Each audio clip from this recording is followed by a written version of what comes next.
Alrighty, what is going on everybody? Welcome back to the video, and in this video I'm going to be restarting the casual to competitive series. Now if you don't know what that is, it's basically a series I had way back when on my channel where I would be going from the beginning of all time. Like, I'm assuming that the people that are going to be watching the very beginning are very casual. They play zero build, they play pubs, and they don't really know anything regarding optimal settings, optimal keybinds, how to rotate, where to land, drop maps, basically everything. So with that, this is going to be episode number 1, and I am wearing these sexy ass pink headphones. They are my girlfriend. I forgot to charge mine last night because I'm dumb as shit. So because of that, I'm wearing these nice little pink ones here. So with this series, like I mentioned, I'm going to be starting from assuming that you know absolutely nothing. You know absolutely nothing about competitive Fortnite, and you are actually looking to get better at it. And then let me look over at my script because I can't remember what my next topic is. So I'm going to be trying to make this series kind of provide insights, strategies, tips, and tricks that will be applied long term.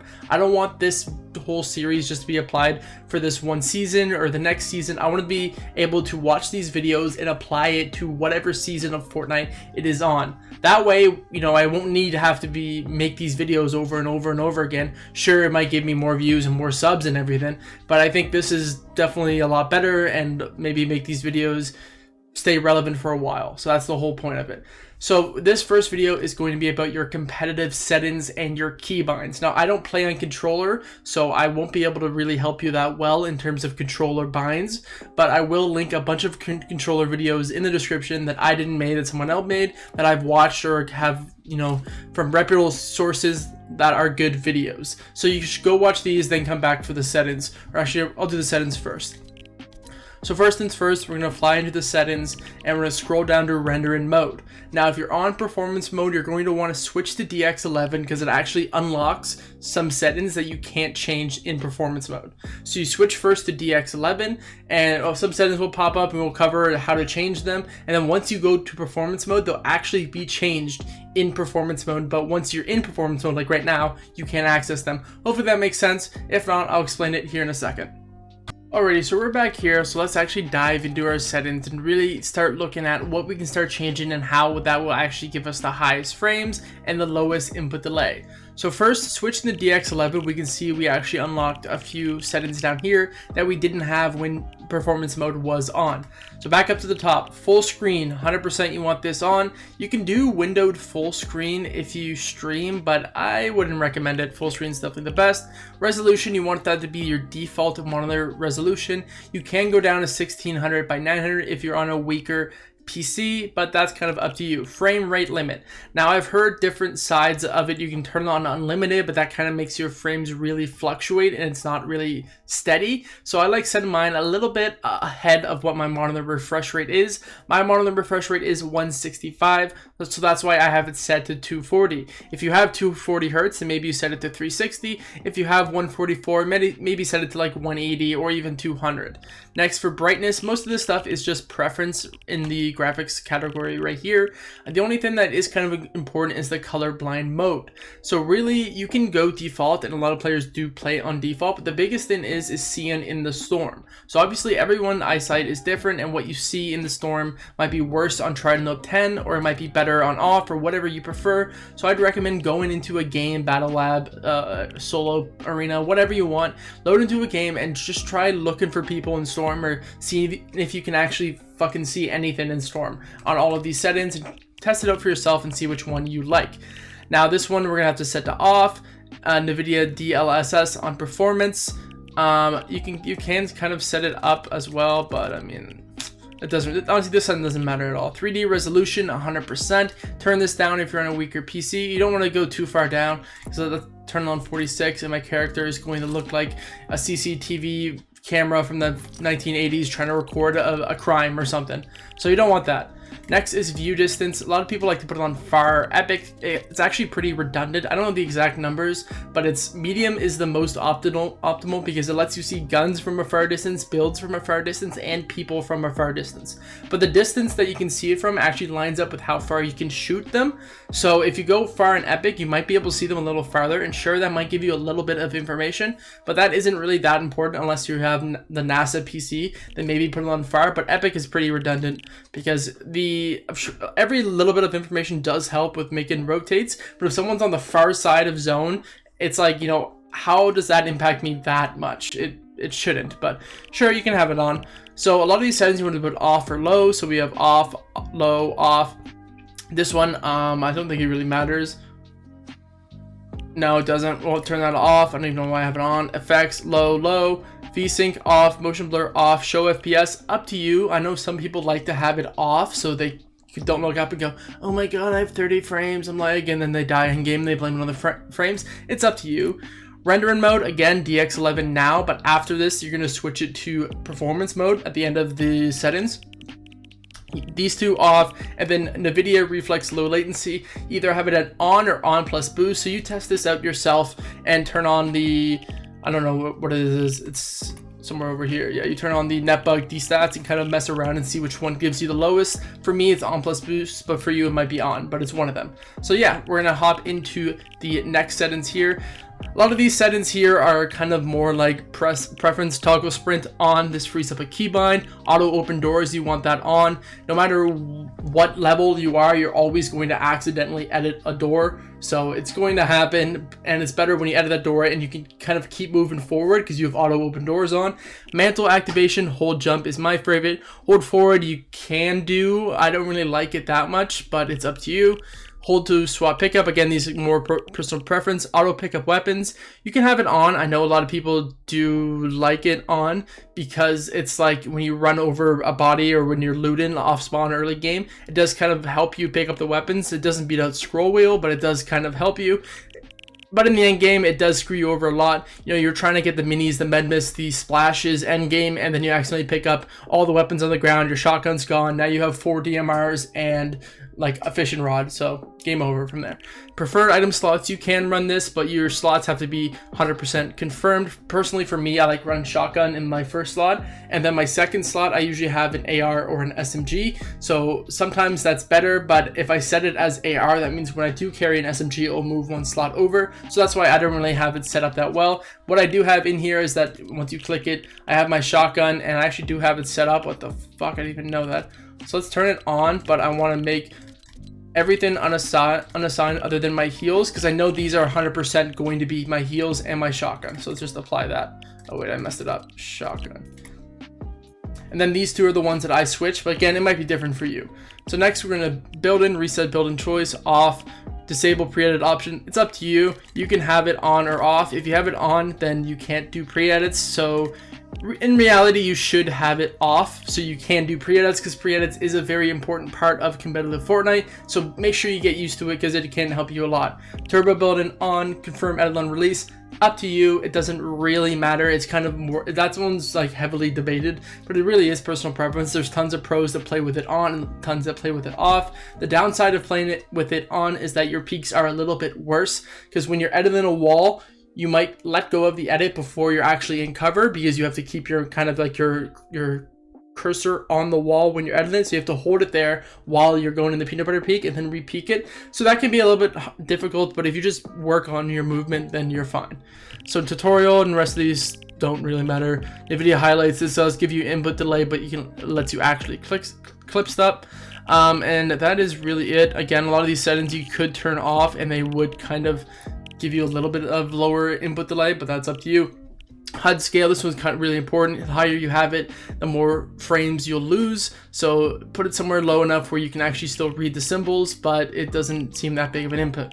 Show spectator count. You don't need this, so you can turn it off, but I think you'll save like 10 or 15 frames, so it doesn't really matter that much. Reticle on, player health on, resources on, minimap on, quick bar on, target info on. Pick up loot stream, not really that important. It just kind of shows you what you pick up on your screen, but I like to keep it on. Map and backpack keys off, elimination feed on. This one's very important because it lets you see who was eliminated in the feed. So let's say you're in a set lobby, whether it's a grand finals, a finals, a ladder, or whatever, and you know that a team like over here somewhere near your landing spot, you know what team they are, and they get eliminated, then you know, okay, maybe I can pull up there and third party that fight. So you should definitely keep that on. Net debug stats, again, that's kind of like your ping at the top left corner. So I usually like to play with it off unless I'm testing something out. So because of that, I can't blame my ping when I'm actually lagging. I can't look up and go, oh my god, I'm on 40 fucking ping. That's why I suck. Reticle ammo indicator.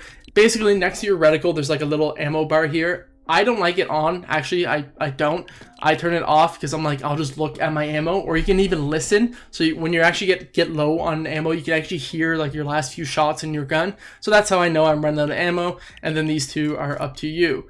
Now I'm going to skip this stuff and go to the mouse and keyboard settings here. So this is, I don't know if these are the most optimal. I haven't even messed around with this at all, but these are what I use for double movement. And this is my setting. I think I'm on 800 DPI. But yeah, that is the lock input method is mouse. You kind of need that on, and that's really it. Controller, I don't know shit about controller, so I'll link another video. Now over here under your volume, sound quality on high, 3D headphones on.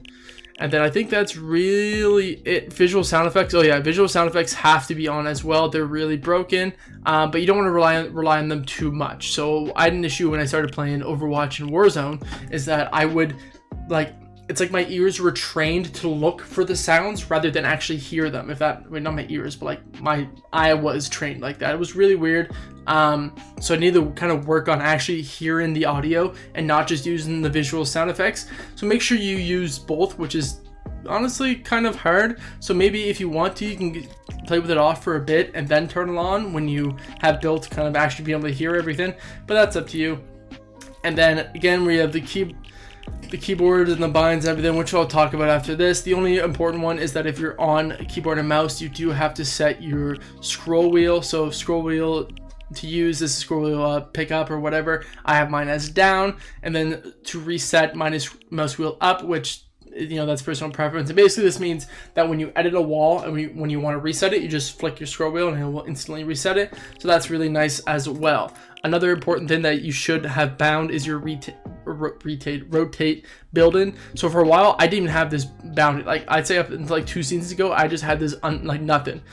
Rotate build-in is very important and is definitely something that differs from like a good player from like the top level player. So that's really it. I don't think anything else in terms of the settings actually in game, but yeah, hopefully you, oh, don't forget, wait, I can't get to the outro just yet. Make sure before you do all of that, you scroll back down here and you go back to performance mode, because then these settings will save and then you'll be on performance mode, which is the best for the FPS and the low input delay.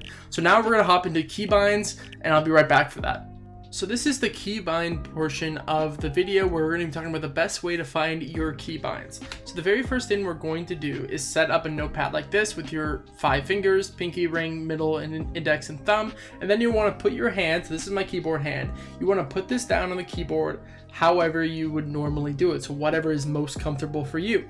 So when I put my hand down, this is what it looks like here. My thumb sits here and my fingers all sit here.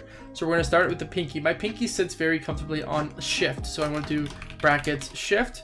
Then for ring, it sits on A. Middle sits on W right here. Index sits on D. And then my thumb sits on kind of B and space. So we look here, here's B. My thumb sits here fine, and it also kind of the knuckle sits right here on the space bar. So we're going to put B/space. Then this is where my hand sits. So now we're going to put a dash all the way through all of these. And we're going to go through each finger and see what I can comfortably hit with my hand. Okay, my hand, like I got pretty big fucking hands here. So what I can hit, so like I could easily hit like H or even Y with my thumb, or even go all the way over to Y if I wanted to with my index. Some people might have bigger hands, so that might not even work, and they might be able to hit I or some shit all the way over here, or they might have smaller hands. So that's kind of, the whole hand structure varies on what keybinds you can hit, and it also varies on how big your keyboard is, how big your arms are, how big your desk is. There's a ton of situational factors that may vary from how comfortable you are hitting different keys. So because of that, watching the videos that are like, these are the #1 optimal keybinds ever, might not actually be optimal for you. So let's start with the pinky. So go back to where it's most comfortable, and then you're just gonna move your pinky slowly. So if you see my pinky's over here moving, and I can't really hit anything other than caps with it. I could kind of hit control, but it's a little bit uncomfortable, but it's not that bad actually. So I'd say my 3 binds I can hit, other than the main one that it sits on, is caps and control. So that's what I can hit with my pinky. Next, let's move to my ring finger. So I can go up, I can hit Q really easy. I can go down kind of and hit Z. And that's like really it for what's comfortable is my Q and Z. So we're gonna go Q and Z. Now for my middle finger, it sits here. Oh wait, actually I can go up and hit 1 pretty easy with my ring finger. And now let's go down. So now let's go back to the middle finger. So it sits on W, which we have. I can go up and hit 2. I can hit 3 pretty easily as well. I can go down and hit S. That's great. And I can't really... Oh, I can kind of go down and hit Z as well. Now with the index finger, this index finger is strong as fuck. It does most of the work on the keyboard unless you actually shift your hand over, and then you can actually hit a lot more stuff. So that's kind of up to you. You could do that, and instead of making W, A, S, and D your movement keys, you do R, D, F, G, Y, G, H, J, or whatever you want, and move your hand over so you can actually hit more keybinds with all your fingers. Up to you. I don't, but you could. We're gonna start off on D. I can hit E, so I can hit E really easy. I can hit R, awesome. I can hit F. I can hit G, but I'd say G's a stretch. I can go down and hit X and C. So I can do X, C. And anything else, I can hit 4. That's good, great. I can hit 3. And I can hit 5. So my index finger is a fucking tank. I can hit a ton of buttons with it. Next, my thumb sits on B and space. I can hit V really easy. I can hit C really easy. I can also hit N really easy. Sorry, I got a fucking frog in my throat or some shit. So these are my binds and what I can hit comfortably. So I want to build my entire keyboard setup, like all my binds, on one of these primary keys. Now, most mouses have side buttons as well. Mine only has 2. Some of them have more. So you can also kind of bail out and use some of the side buttons as well as extra binds. So these 2 are the favorite. Usually someone puts built-in on those. You can as well. If I was going to switch my binds, I would switch my floor or my wall to actually one of my mouse buttons. But I don't think I will, because I don't think it will add that much importance. But that is up to you. So now you would build your entire bind setup based on this information that you have. Right here. Based on this information right here.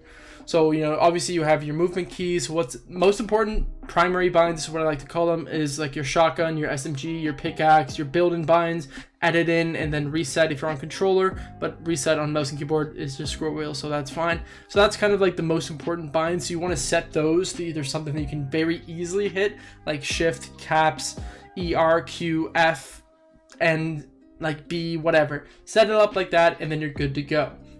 So hopefully you guys have enjoyed this video. Again, if you're on controller, please look down in the description for a video there that will help you. And yeah, you know, I'll see you guys back in episode 2 of Casual to Competitive.